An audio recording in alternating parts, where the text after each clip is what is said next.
Isang nakaka-iskandalong gabi po, Mayora Iska Morena. Talaga namang nakaka-iskandalo ang aking scandal story for tonight dahil kapag nalaman to ng mga kamag-anak namin at ng mga kaibigan, nakaka-iskandalong iniiputan ako sa ulo ng jowa ko. Pero Mayora Iska Morena, gusto ko po kasing malaman kung paano ko po mahuhuli o malalaman na ninoloko ako ng girlfriend ko. Mayora Iska Morena, magka-live-in po kasi kami ng girlfriend ko. Mga 2 or 3 years na rin po. At sa araw-araw na ginawa ng makeup ay talaga namang game na game sa tsuktsakan. Ang jowa ko sobrang ganda, sobrang hot. Kaso nga lang lately, Mayora Iska Morena, napapadalas na ang pagtanggi niya sa aking pangangalabit. Yung apartment po na tinitirhan namin magjowa, tabi-tabi lang po ang units, tabi-tabi ang pintuan. May katabi kasi kaming madilim na part, may abandonadong sasakyan doon. Alam niyo yung owner type na jeep, Mayora Iska Morena. Talaga namang matagal nang nakalagak doon. At para bang napapansin ko palagian na ang pagtambay ng partner ko doon. Imbis na magtsuktsakan kami, tutulugan niya ako ng maaga at sa madaling araw, tatakasan niya ako. Nahuli ko kasi Mayora Iska Morena, yung partner ko, may kausap na lalaki, yung lalaki naming kapitbahay, nakatambay sila doon sa owner type jeep na yun. Noon na Mayora Iska Morena, yung lalaki lang ang palaging andoon. Napansin nga ng jowa ko na para bang malungkot ang lalaki doon. Tila ba wala ring tsuktsak sa gabi. Ako mayabang Mayora Iska Morena. Masasabi kong palagi kong nadidiligan ang partner ko. Kaya naman medyo alangan ako kung naglolo ko ba to. Mayora Iska Morena, napansin ko yung girlfriend ko na tuwing madaling araw, nagpapaalam siyang magsi-CR daw siya. Napansin ko yun. Tuwing alas 2, alas 3 o alas 4 ng madaling araw. Dati kasi, ito yung mga oras na may nagaganap sa amin. Pero ngayon, naging routine niya na ang mag-CR. Isang gabi Mayora Iska Morena, nagpaalam ang girlfriend ko, yung partner ko, na magsi-CR lang daw siya. Pero Mayora Iska Morena, nang sundan ko siya, wala siya sa loob ng CR namin. Nakita ko siya, Mayora Iska Morena. Andun, naglalakad. Galing siya doon sa owner type na jeep. Sabi niya sa akin, may white lady daw siyang nakita doon. Kaya nilapitan niya. Gusto ko niya kasing malaman kung totoo, Mayora Iska Morena. Hindi lang yun isang beses. Kasi nakita ko na naman yung jowa ko. Nakaupo na sa loob ng owner type na jeep. Tumatambay lang daw siya doon. Nagkukwentuhan daw sila nung kapitbahay naming lalaki. Tinanong ko siya, Mayora Iska Morena, na kung nagkukwentuhan lang silang dalawa. Bakit umaalog yung jeep?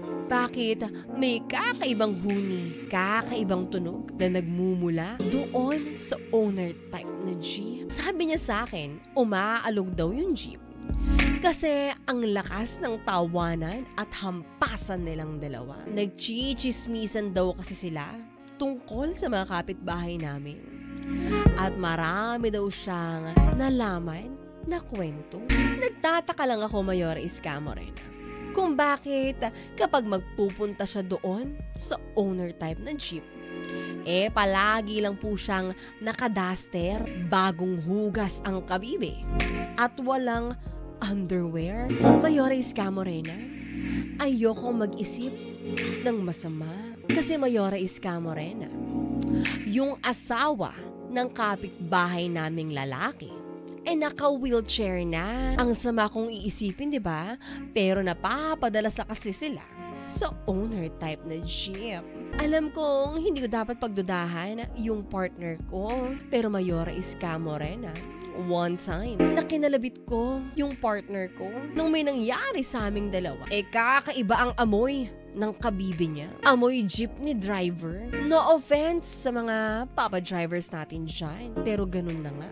O di kaya mayores camo rin. Yung mga upuan kasi ng owner type na jeep, hindi nalilinisan.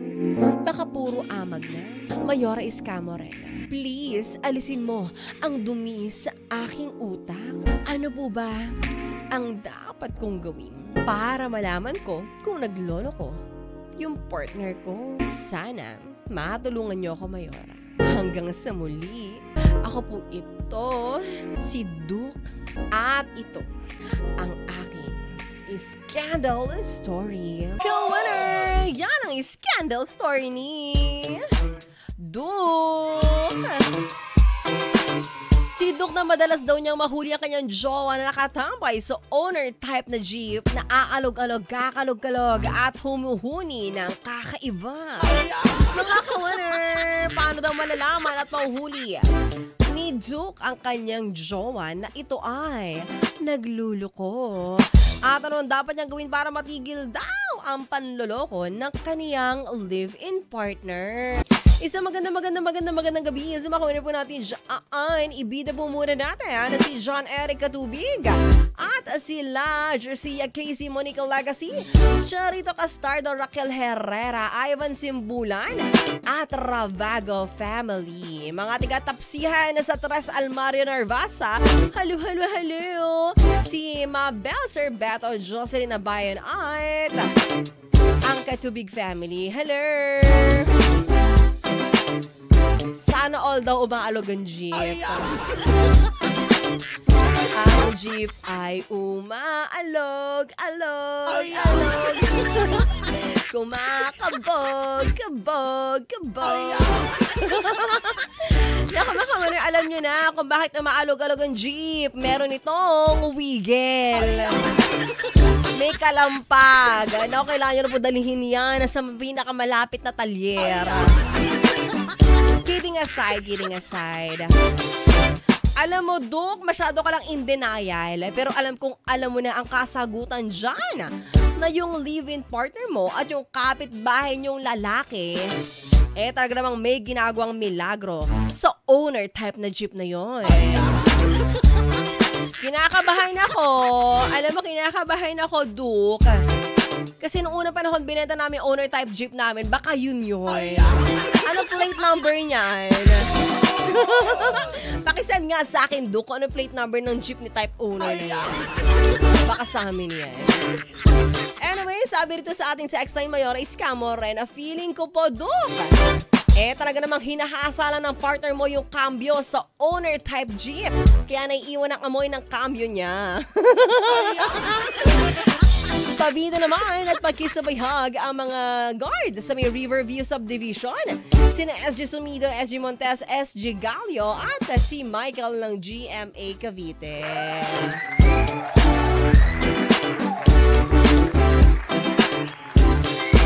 Mayora Iscamo rin para po kay Duke. Doon po siya sa pampasaherong jeep tumambay. Isama po niya yung asawang naka-wheelchair ng kanyang kapitbahay para it's a time!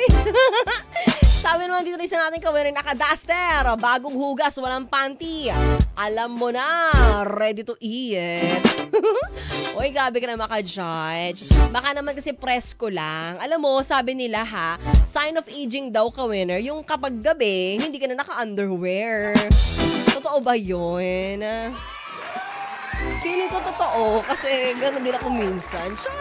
Char. Ay, nako, Duke. Yung sinasabi ko sa'yo, in denial ka lang, pero alam mo, katotohanan. Alam mo na niloloko ka lang niyang partner mo at alam mong may ginaganap. At may ginagawa yan sa loob ng jeep. Mantakin mo, ginawang motel ang jeep. Walang budget. O di kaya naman, Duke, sabi mo nga, di ba, matagal lang nakalagak at matagal lang nakapark doon ang jeep. So, tatanungin ko lang, nakapark ba to sa street nyo? Nakakasagabal ba to sa mga taong dumadaan at sa mga motorista? Kapag ganun, Duk, tawagin mo na ang barangay, tawagin mo na ang MMDA at ipahatak mo yung jeep. At least tapos ang problema. Walang jeep, walang panloloko. Char! Sabi naman dito ni Alan, bigyan mo na ng pang motel yung partner mo para hindi sila sa jeep.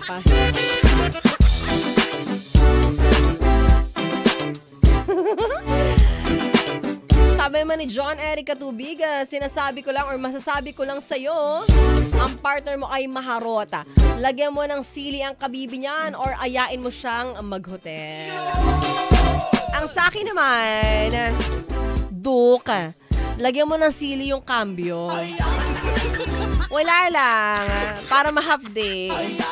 Hindi, I mean, kapag umawak siya sa kambyo, mahapde kapag kinuskus niya sa mata niya.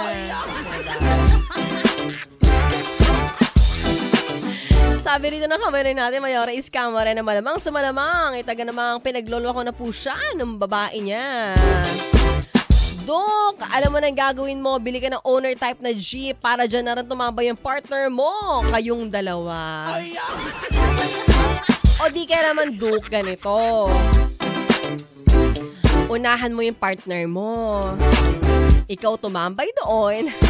Kayong dalawa ng kapitbahay nyo. Diba? At least. Sabi rin ni Mark Anthony Santos, Mayora Iskamo rin na pwedeng totoo yung kutob niya. Hindi na siguro type ng girlfriend niya yung romance niya. Mas gusto pa niya yung ibang posisyon niya sa owner type na jeep. Maraming style ang pwedeng gawin doon. Baka iba yung cambio ng kapitbahay mo. Pwede rin paikot-ikutin yung GF mo na parang manibela. Maraming style ang pwede pang gawin doon. Anong style? Katulad ng Mark Anthony Santos, can you give me something? Can you give me a kind of style? Uy, a kind of style? Charot! Ay, nako. Anyway, sumakuha po natin dyan, ha? Si Maria Teresa Viesca. Hello. Asawa raw yan ni Kevin Viesca. Ako sigurado mo lang, Kevin, ha? Na hindi tumatambay sa owner type jeep yang asawa mo si Maria Teresa. Hello ka. Mayora Iskamo rin na para kang Duke. Or para kay Duke, sorry. Siguro much better ka sabi mo jowa mo or try mo one time.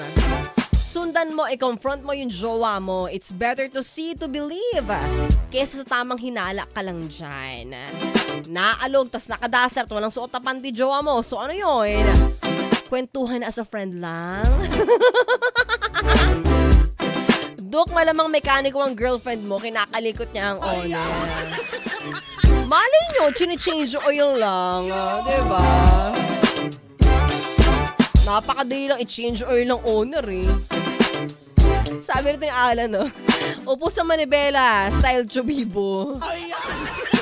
O yan ang Macho Bibo. Naging si Macho Bibo tuloy.